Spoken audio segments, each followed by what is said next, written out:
जय महाराष्ट्र मित्रांनो तुम्हाला पण तुमची कोणती पण बँक असो, तुम्हाला जर फक्त तुमच्या बँकेला कोणता नंबर लिंक आहे तो जर चेक करायचा असेल ते तुम्ही 2 मिनिटांमध्ये तुम्ही ती चेक करू शकता. त्यासाठी एक तुम्हाला वेबसाईटवर जायचं आहे. तिथे जाऊन फक्त तुम्हाला तुमचा बँक अकाउंट टाकायचा आहे. त्या बँक अकाउंटचा नंबर टाकला का तुम्हाला लगेच खाली तुमचे लगेच कोणता नंबर लिंक आहे ते दिसून जाईल.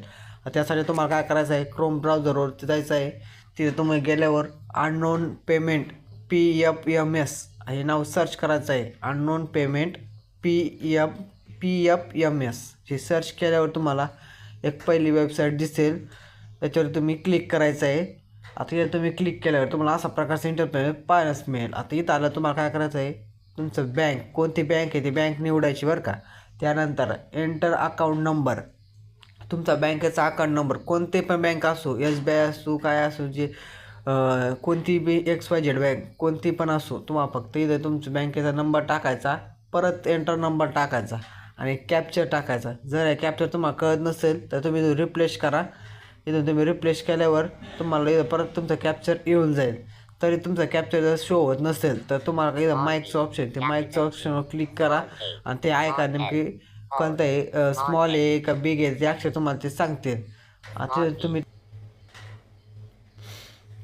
तुम्ही ते सर्व माहिती तुम्ही जर फिल केली, सर्व माहिती तुमच्या टाकून झाल्यावर तुम्हाला खाली काय करायचं आहे, सेंड OTP ऑन SMS ह्या ऑप्शनवर तुम्हाला क्लिक करायचं आहे. आता मी सर्व माहिती भरून घेतो, तोपर्यंत तुम्ही पण तुमची माहिती भरून सेंड OTP ऑप्शनवर क्लिक करून घ्या. तुम्ही सबमिट बटनावर क्लिक केल्यावर लगेच तुम्हाला अशा प्रकारचा रेड कलरमध्ये एक इंटरफेस पाहण्यास मिळेल. तिथं तुम्ही आलं तुम्हाला इथं खाली लगेच दिसेल मोबाईल नंबर, कोणता तुमचा मोबाईल नंबर लिंक आहे. हे पहिले 2 अंक आणि शेवटचे 3 अंकावर तुम्ही तुमचा तो मोबाईल नंबर पाहू शकता. आता माझा बँकेला हा मोबाईल नंबर लिंक आहे. अशा प्रकारे तुम्ही पण तुमच्या बँकेला कोणता मोबाईल नंबर लिंक आहे ते फक्त 2 मिनिटांमध्ये ऑनलाईन पाहू शकता. हा व्हिडिओ जर आपण माहिती पूर्ण वाटला असेल तर व्हिडिओला आत्ताच एक लाईक करा, चॅनलला सबस्क्राईब करा. चला तर भेटूया पुढच्या नव्या व्हिडिओमध्ये. धन्यवाद.